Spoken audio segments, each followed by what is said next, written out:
Welcome to Reputation Capital, the show where we explore how personal brand, trust, and authority become your most valuable business assets. I'm Justin Obi, founder of Obi Creative, and I'm on a mission to help founder-led brands stop being invisible and start building reputation as compounding growth capital. Every week, I sit down with experts, founders, and deal makers who understand that in today's market, your reputation isn't just nice to have, it's your competitive moat. We're here to talk strategy over shortcuts, substance over viral moments, and real frameworks that can turn your visibility into real revenue.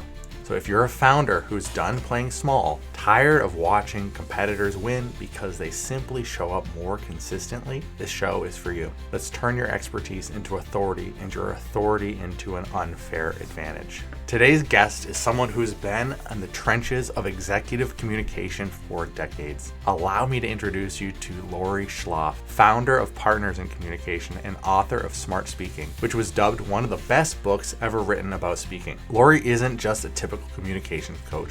She's worked with executives at Bain Capital, Fidelity Investments, State Street, Dana-Farber Cancer Institute, and many more. She's been featured on Oprah and The Today Show, and she spent her career helping founders and executives overcome the exact fear that keeps most of us from hitting record, the fear of being seen, heard, and judged. What I love about Laurie's approach is that it's not just about becoming someone you're not, it's about strategic communication frameworks that help you show up authentically while driving real business results. She works with startup founders on pitch coaching. She's developed the Presence 26 method for powerful communication. We'll get into that today on the show. And she literally wrote the book on conquering the fear of speaking. So if you've ever felt camera shy, like we all have, perfectionist paralysis, or that voice in your head saying, who am I to share this? This conversation is going to rewire how you think about visibility as a business strategy. I hope you enjoy the show. Let's get into it today. All right, welcome everybody to another episode of Reputation Capital. I'm Justin Obi, your host, and with me today is Laurie Schloff. Oh my God. You got it. I got it. Okay, I should have said that in the prep. I'm like, It doesn't rhyme with anything except prof. And when I taught at Northeastern, they did call me Prof Schloff. So no way. I didn't know you taught at Northeastern. That's wonderful. Wow. Okay, so I'm thrilled to have you on the show today. You have I was just saying before we pressed record, I was just very impressed with your career. Thank so you. Dedicated in speech specifically. Yeah. And I think today more than ever, maybe more than ever before, you're going to tell us today, is it's so important, especially for leaders of companies, to be able to speak well. And here I am Absolutely. saying, so I feel don't worry about it. If people don't use any ums, then they're viewed as robotic. So you're allowed. Okay, thank you. But Laurie, let's just start the show. So I want everyone listening today to get some wisdom from you. You've written at least 2 books that I know of that I could learn about. You have an incredible business, Partners in Communication, Inc. And there's a course that people can go check out. Thank you. I would love people listening to get some takeaways that they can really use today. So we're going to get into that. Just quick, how did you get into this? Well, as I often share, I don't have a ton of things that I have to do with my life. I was always very focused on communication and people watching. Okay. Helping people, and then eventually being entrepreneurial. So the combination of all those ingredients led me to a career that has had a lot of staying power. That's amazing. For me. Okay. So then you first started out the speech improvement company. Yes, and I'm still working with them, and also then went out on my own company called Partners in Communication. But yes, the speech improvement company team and I, still collaborate a lot. Okay. And it was wonderful going into the office on Beacon Street and in Brookline, Mass. And those days have changed. We have clients all over the world, so it's a lot of Zooming. Yeah, that's how the world is now. Yeah. for better or for worse. I'm not sure, but it, it is. It's so normal now. So how? I mean, in my mind, a founder brand, founder like led marketing is so important. I was just doing some digging before the show, just some research, which I found very interesting. So, a study by Stanford basically quantified communication for leaders in companies, especially public traded. Stock price move, stock price movement can actually increase by 2.5% when leaders are speaking very well. I believe it. I believe Shareholder it. And thank you returns. for enhancing the credibility of my field. It's incredible. Well, just the value of it. And this, I'll just read a couple stats. You Yes, can please. shareholder returns. Organizations with highly effective communication practices, including executive speaking, have been shown to generate 47% higher total returns for shareholders. Um, and then even people, talent retention and promotion, right? So it's not just the presidents and CEOs of companies. It's executives who excel in presentation skills are 50% more likely to be promoted. Absolutely. Absolutely. And I'm so glad to hear the research behind, what coaches really know is that in addition to helping with skills and confidence, it's such a career booster to be comfortable being visible and to Yes. be known as being a great communicator. You can really soar. So, I mean, the way I'd put it is, you study a field, architecture, engineering, law, and you get competent at that. Mm-hmm. And then at a certain point, it's assumed you're competent. Yeah. And that's when these leadership communication skills become even more important. And obviously, if you're a founder, if when you have to get out there Mm-hmm. and a high stakes situation like trying to raise money when you're in competition with many, many other firms. Yeah. Absolutely. I think, the founder's job, I think number one is sales, right? So there's no business if you can't sell. You can't build a team if you can't sell them on the idea and the vision of the company. And I don't think you're a great salesperson if you can't communicate well and you can't tell the story in an interesting way, succinctly, quick. Do you find, I mean, how much of what you do is for founder led brands, and then how much is more like publicly traded executive, like C-suite people?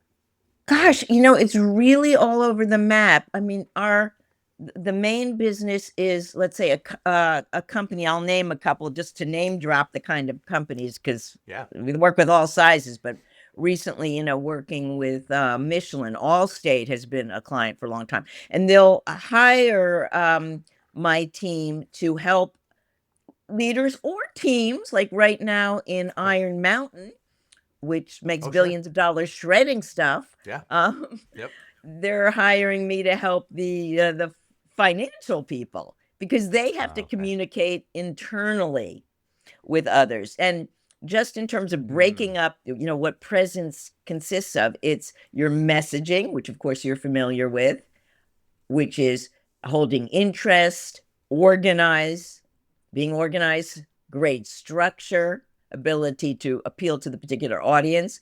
Then there's oral image, how you mm-hmm. sound. So Yep. for all your folks who are doing podcasts, they have to sound appealing. Yes. And there's some good secrets to that. And then the nonverbal, how you are virtually, your facial expression. I have a guy now, it's just so hard for him to look at the camera Mm, and also to have a pleasing facial expression. So I do, I appreciate that it is difficult, especially if you are more technical. yeah. And then suddenly you have to be more visible. And then I should add a fourth, interaction skills are very, very important. So messaging, oral image, nonverbal, and your human relationship skills. Got it. So you're really tackling all of communication, not simply public speaking.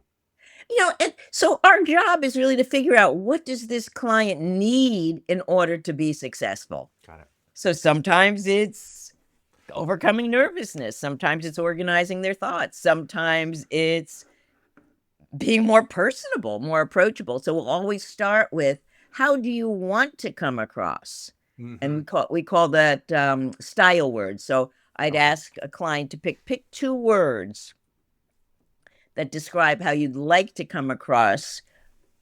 That sort, I would call it, if I was in marketing, I might call it your brand, Yep. your style, your communication style. I was just thinking that. I mean, in my Yeah. world, it's brand. So we'll start off with clients. It will work with their brand, personal brand, and their tone of voice. So that it can attract the right audience to them. Right. So, um, people in my field come from all angles. I happen to come from a very deep speech background, so I know a lot about Mm. speech, voice, dialect, accent. So I appreciate all accents, but we do want people who are non-native speakers of English to be 100% understandable, of course. So we don't work on changing them or their culture, but more on, refining their clarity so that they're understood by everybody. Mm-hmm. Do you? I know that if you're a reporter or you're in the news media, they kind of strip away the accent. Is Oh, the that's something neutral. strange? Yeah. That's interesting. I don't know the research on that. You're probably better at Mm. research than me. But yeah, it used to be like, quote unquote, the Midwestern. So the neutral Yeah. accent was in. I'm just wondering though, with all the diversity, if there is a little more tolerance. There might be some dialects that are more appealing, than others. Yeah. So, uh it's like New York accent, Long Island gets teased, so that Right. may not go over so big in, South Carolina. Uh, Mm. but yeah, there has always been a tendency to want to neutralize. Like I grew up in New Jersey and then was in Okay. Boston my whole adult life, and there's still vowels that I say that I don't like. Like I come from a town called Cranford.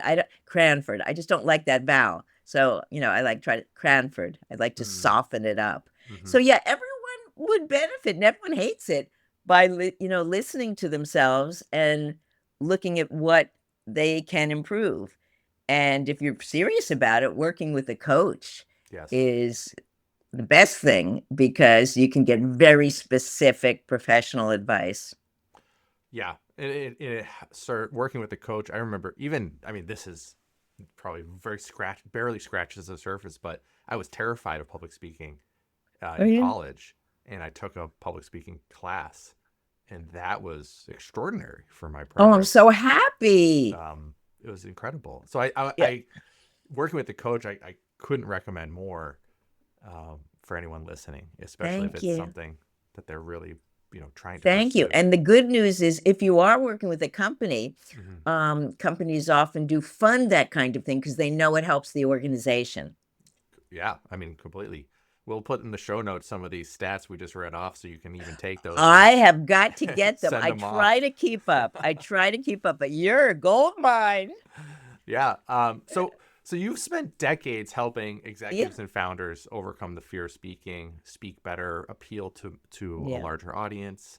From your expert perspective, what's the real cost of founders who are capable but are staying silent because of that fear? Like what are they losing in terms of business growth and market positioning? Gosh, this whole idea of being visible is important. Mm-hmm. And that shows, some self-confidence. And of course, people admire that. But even at a deeper level, if you have valuable ideas Mm. and it's difficult for you to share them, or you're uncomfortable, and believe me, we are all uncomfortable sometimes. So sometimes what separates out two nervous people is one just takes the plunge. Yeah, And therefore, at a deeper level, you benefit because you expressed yourself, but the company benefits, 100%. Yeah. and the company and the team benefit. And leaders want to hear from you, and many of them even like the pushback. Okay. Interesting. Meaning Yeah. what when you say the pushback?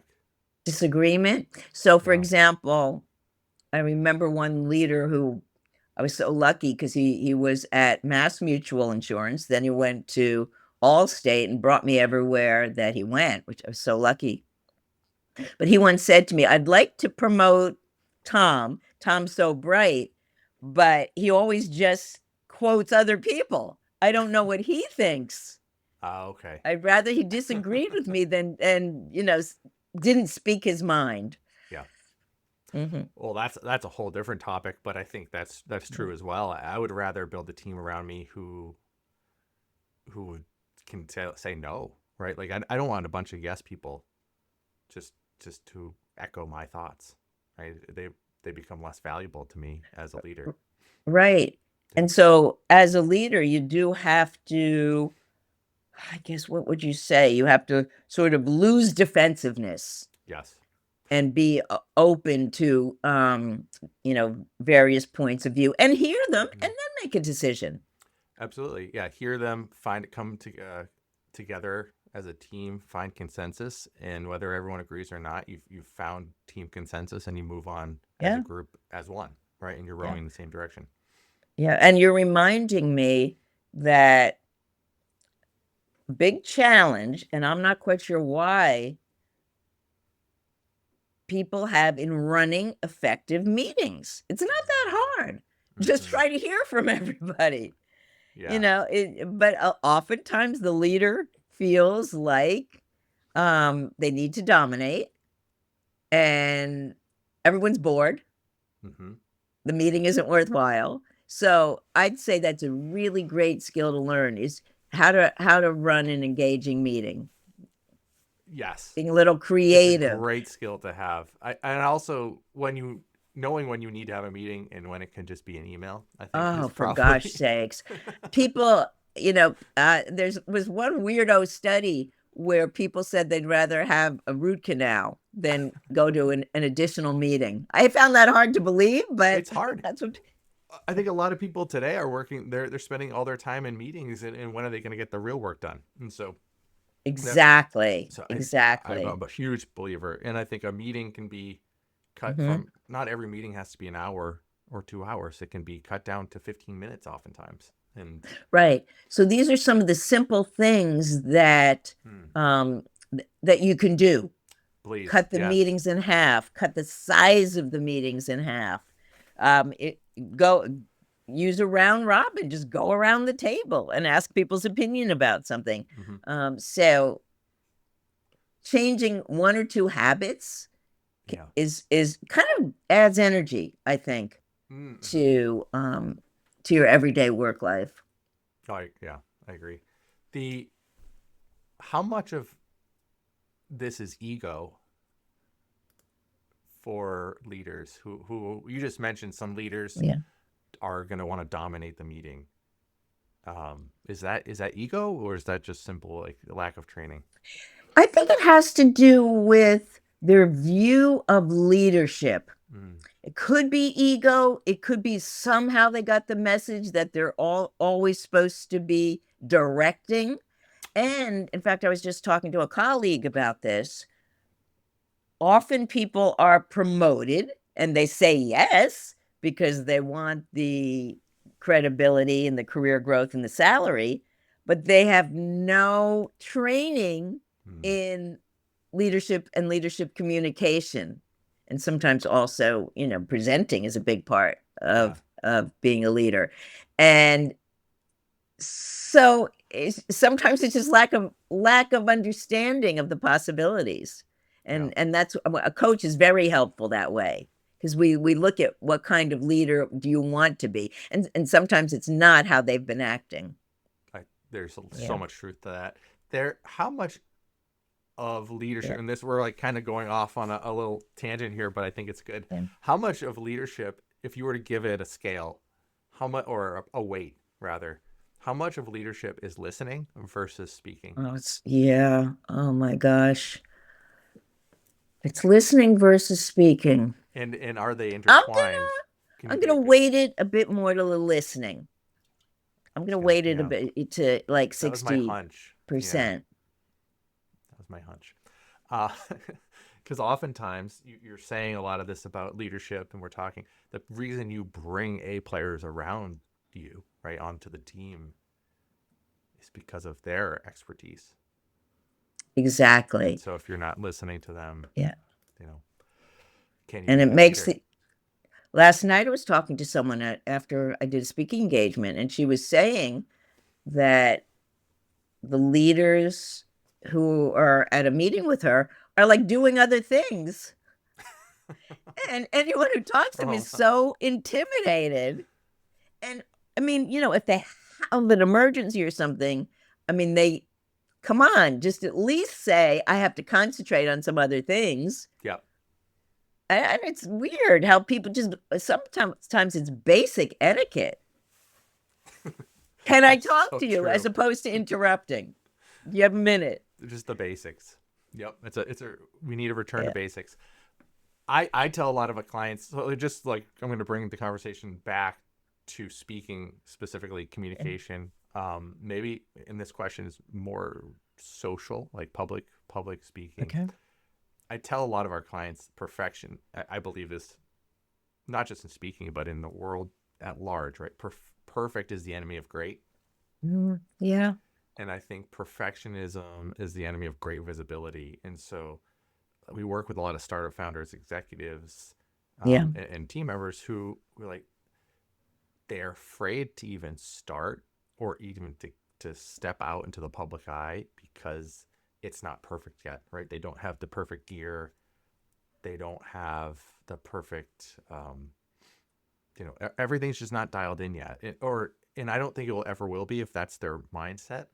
But yeah. What is the specific mindset shift Wow. that separates founders who can build influential personal brands from those who stay in the shadows, in your opinion? So one thing is sort of wanting to be out of the shadows. I remember I once worked with a very talented attorney, and he was on the track to be partner. And we talked about his goals. And he decided he still wanted to stay in the shadows because that was who he was. And that was fine. I wasn't running his life. Mm-hmm. So it's the decision that I want to be more visible. Just like I'm this way reluctant with anything, let's say, related to sports. Okay. Because I'm so uptight about that I'm going to be a failure. But it's not affecting my life that much, to tell you the truth. Never has. So I can avoid it.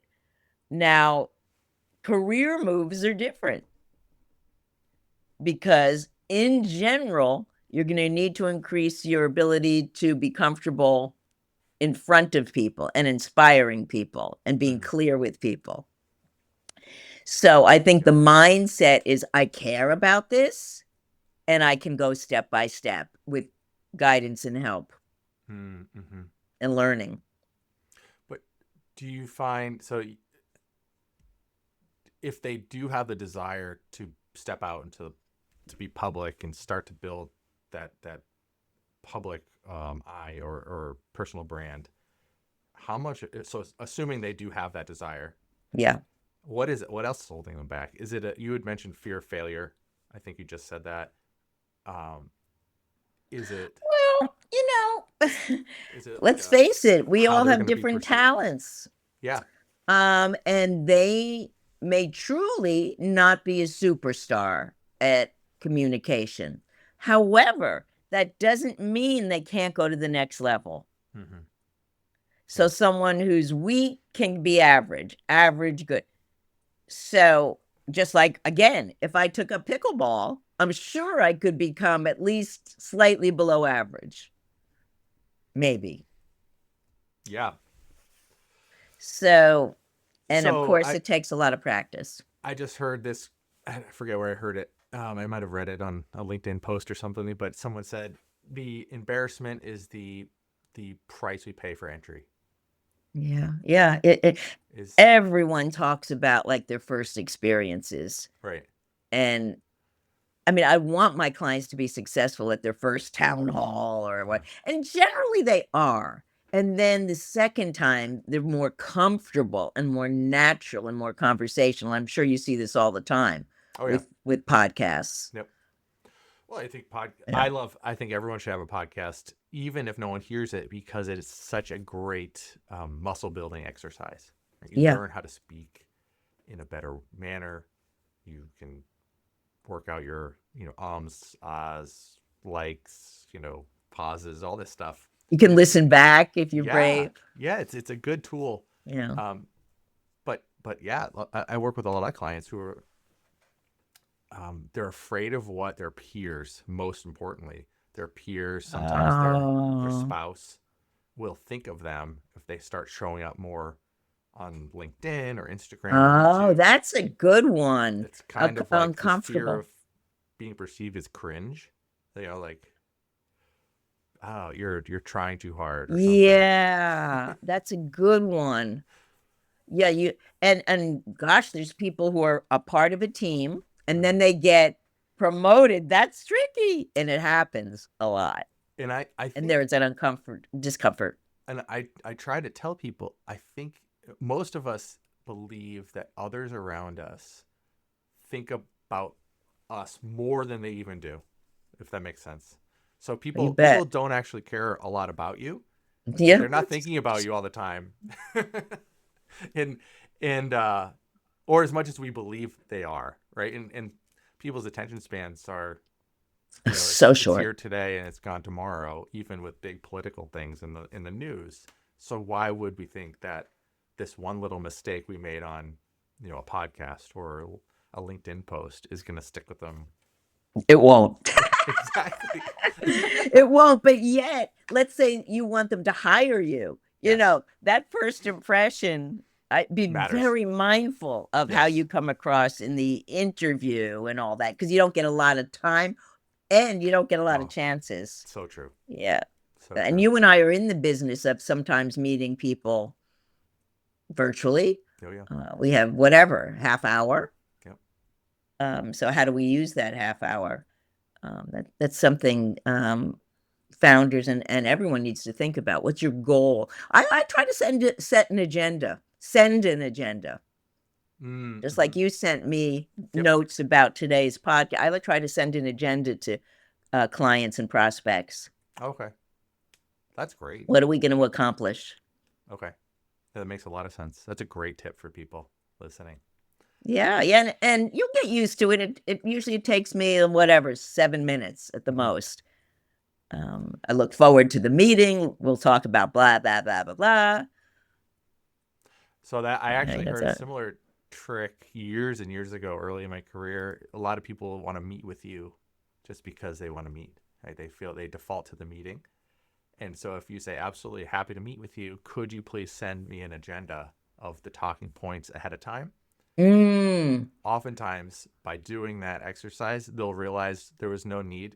They'll send it to you, and you can just respond here. No need to have a meeting. Here are the answers to your questions. Uh-huh, uh-huh. Yeah, there's different way. And a lot of people do have to guard their time that way. Mm-hmm. I mean, I'm in the business of being pretty open. I mean, occasionally I know something is, I don't know, like someone's just like fell into my lap and they don't really know why. Occasionally that happens. Can talk to me about Presence 26 method. Oh, sure. Okay, so I want to just share that I do two things. One is work directly with people. So Okay. let's say someone who's doing a podcast for the first time, helping them with messaging and delivery.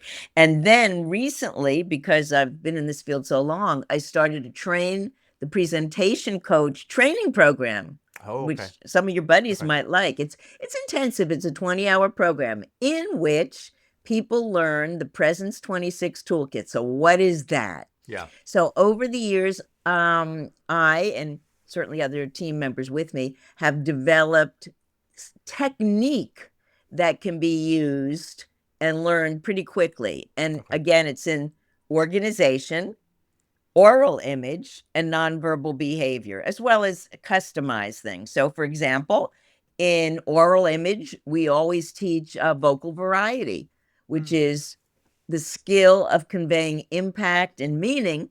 One word in every sentence has to jump out. So I might say, Reputation Capital is a great podcast. Yep. That inflection, the It's a tonality of great it. podcast. And many people are so monopatterned that you become bored. They don't call it a boardroom for nothing. That's a little speech joke. So, though it's easy for us to get, Yeah. for a lot of people, it's very challenging to convey passion and meaning and impact. Anyway, so that's just an example of the kind of awesome. tool I might share with a client. And also, if you were taking the train the trainer, you'd learn, that, and of course, a bunch of other skills to pass along to people in your company. Wonderful. So you can get certified for this and then teach others. Yeah, so we call it a certificate program, because a certification would be a couple of years probably, but a certificate, it's 20 hours. Okay. And which I think is probably, a pretty significant amount of time for people who are already working. So it's geared towards trainers, learning and development people, communication people, and also other coaches who might be like a leadership coach or in a field related to mine, but they haven't learned these tools. Okay. I love that. I think that's great. Yeah, that's so you. powerful for people, and to have that tool available for them. That's really great. We'll put in the show notes where you guys can, if you're listening, you can get access to that. Thank you. And we do an orientation once a month. Okay. A webinar, so you can learn about the program. Very cool. So just let's get real tactical, and then I know we're probably short on time here. So founders staring at their phone right now, terrified to hit record for their first piece of content. What are some practical techniques you'd give them right out of the way, just to, in the next 10, 15 seconds, just to start? Okay. Well, what I'd say to do is get comfortable just schmoozing with someone, maybe a buddy, a partner or whatever, in front of the camera. No one has to see it. And put on your approachable face, for goodness sakes. So slightly widened mouth. You don't have to grin. Slightly widened eyes. Okay. And just talk. Just because the goal is to be conversational. So that, I would say, step one is just tiny, like dipping your toes into the water. Okay. That's great. So that's really great. Start with that. Okay. All right, cool. All right. So let's, there's so much we could talk about. I think we need to have you on the show again some point. So okay. I want to be respectful of your time. So today, we'll jump in to, I'm going to end the show with 3 rapid fire questions. Oh, cool. I'm going to ask everybody on the show. We ask everybody on the show the same. So it's kind of fun. We'll just get into it. You can say pass if you want. It's okay. Okay. All right. So number 1, if you could give founders one piece of communication advice that would immediately improve their visibility, what would that be? Okay. You can combine your natural, authentic self with best practices. Okay. Okay, cool. What is the worst communication advice you see people giving online that actually holds founders back? Anything that has to do with not connecting with your audience, like look above their heads, or the old one, picture them naked. So the whole goal is focus on, it's not about you, it's about them, and what can you cover in the time that you have. Use more empathy. Yep. And if you weren't coaching communication, what would you be doing? What's your secret passion, kind of outside of this? I like being a detective. Okay.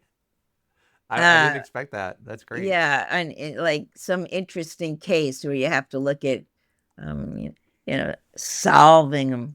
I don't want to say a murder. That might be too gross, but just solving something, investigating something. Okay, cool. Laurie, it's been a pleasure having you on the show. Thank you so much. It was wonderful. I'm so glad we found each other. Founders finding each other. Yeah, thanks to LinkedIn, and it's incredible. So Huge thanks to you. Thank you so much for joining the show. And if you're listening, if this hit home, leave a comment.